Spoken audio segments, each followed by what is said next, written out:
गुरु प्यारी साध संगत जी, प्यार से कहिए जय गुरु रविदास जी। आज का ये प्रसंग कोई साधारण कथा नहीं है। ये कथा है उस खोज की जो हर भक्त के भीतर कभी ना कभी जागती है। सच्चा प्रेम क्या है, भगवान को कैसे पाया जाए, और क्या केवल भजन पर्याप्त है या फिर भीतर कुछ और शांत होना बाकी है। उस समय राजस्थान की धरती भक्ति की सुगंध से ओतप्रोत थी।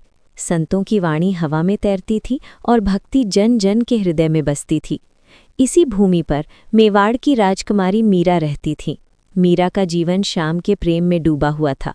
उनका उठना बैठना, उनकी हर सांस बस एक ही नाम दोहराती थी, श्याम मेरे गिरधर गोपाल। पर इस गहरे प्रेम के बीच भी उनके हृदय में एक प्रश्न बार बार उठता था, क्या यही प्रेम अंतिम सत्य है? क्या भगवान सिर्फ भजन से मिल जाते हैं या फिर कोई ऐसा मार्ग है जो आत्मा को पूरी तरह शांत कर दे? मीरा मंदिर जाती, भजन गाती, कृष्ण से बातें करती, पर हृदय की प्यास पूरी नहीं होती थी। एक दिन दरबार में एक वृद्ध साधु आए। उनकी आंखों में अनुभव की गहराई थी और वाणी में अद्भुत शांति। उन्होंने कहा, कन्या, यदि तू सच्चा ब्रह्म ज्ञान चाहती है तो काशी जा। वहाँ संत रविदास हैं, वही तेरे सच्चे गुरु हैं। वही तुझे सही मार्ग तत्व के द्वारा दिखा सकता है। ये सुनते ही मीरा का हृदय कंपन से भर गया।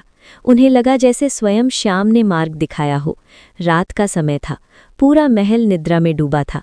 मीरा ने अपने आभूषण उतार दिए, राजसी वस्त्र त्याग दिए।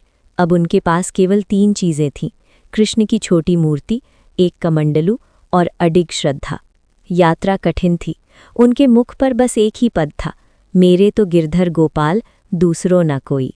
कई दिनों बाद मीरा काशी पहुंची। मीरा का मन कह उठा, मैं पहुंच गई। घाटों और गलियों में खोजते हुए अचानक उनकी दृष्टि एक स्थान पर ठहर गई। एक साधारण व्यक्ति चर्म कार्य, जूते बनाने में लगा हुआ, सादे वस्त्र, नंगे पांव, पर आंखों में असीम शांति। मीरा का हृदय कांप उठा। भीतर से आवाज आई, यही है तेरे गुरु। और मीरा दौड़ती हुई उस जूते बनाने वाले के चरणों में गिर गई। कन्या, तुम कौन हो और इस तरह मेरे चरणों में क्यों झुक गई? गुरुदेव, मैं मेवाड़ की मीरा हूँ। मैं प्रभु को पाना चाहती हूँ। मुझे ब्रह्म ज्ञान दीजिए। मीरा के शब्द सुनकर संत रविदास मुस्कुराए। वो मुस्कान साधारण नहीं थी, उसमें करुणा थी, अनुभव था और अहंकार का लेश भी नहीं। मीरा, ब्रह्म ज्ञान पाया नहीं जाता, वो जागता है, और उसके लिए सबसे पहले मन को निर्मल करना पड़ता है। ये कहते हुए रविदास जी ने अपने पास रखा एक कटोरा उठाया। उसमें थोड़ी मिट्टी थी। उन्होंने उसमें पानी डाला और पानी मटमैला हो गया। मीरा, इस पानी को देखो, अभी ये साफ नहीं है, ठीक वैसे ही जैसे हमारा मन इच्छाओं से भरा होता है, भय से, अहंकार से और आसक्तियों से। ऐसे अशांत मन में ईश्वर का स्वरूप स्पष्ट नहीं दिखता। रविदास जी ने कटोरे को भूमि पर रख दिया और बोले, इसे मत हिलाओ। कुछ समय बीता, मिट्टी नीचे बैठ गई और पानी स्वच्छ हो गया।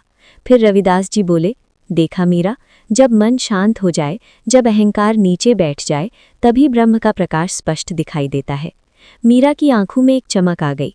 उन्हें ऐसा लगा जैसे भीतर का अंधकार मिट गया हो। उस दिन के बाद मीरा वही नहीं रही, उन्हें नया जन्म मिला। उनके भजन और मधुर हो गए, उनकी वाणी और निर्मल हो गई। अब उनके हर शब्द में गुरु रविदास जी का ज्ञान झलकता था। मेरे तो गिरधर गोपाल, दूसरों ना कोई। ब्रह्म ज्ञान किताबों में नहीं मिलता, ये मिलता है गुरु की कृपा से और मन की शांति से। जाति, ऊंच नीच, अहंकार, ये सब भक्ति के मार्ग में बाधा है। जब मन शांत हो जाता है, तभी ईश्वर का सच्चा स्वरूप दिखाई देता है। गुरु प्यारी संतों, यदि ये प्रसंग आपके हृदय को स्पर्श करे तो इसे मन में बसाइए। साथ संगत जी, इस वीडियो को शेयर करके सत्य के इस संदेश को औरों तक पहुंचाने में अपना योगदान दें। अगली बार फिर मिलेंगे एक नई प्रेरणादायी कथा के साथ। तब तक के लिए अपना ख्याल रखें और सिमरन में लीन रहें। प्यार से कहना, धन गुरु रविदास जी।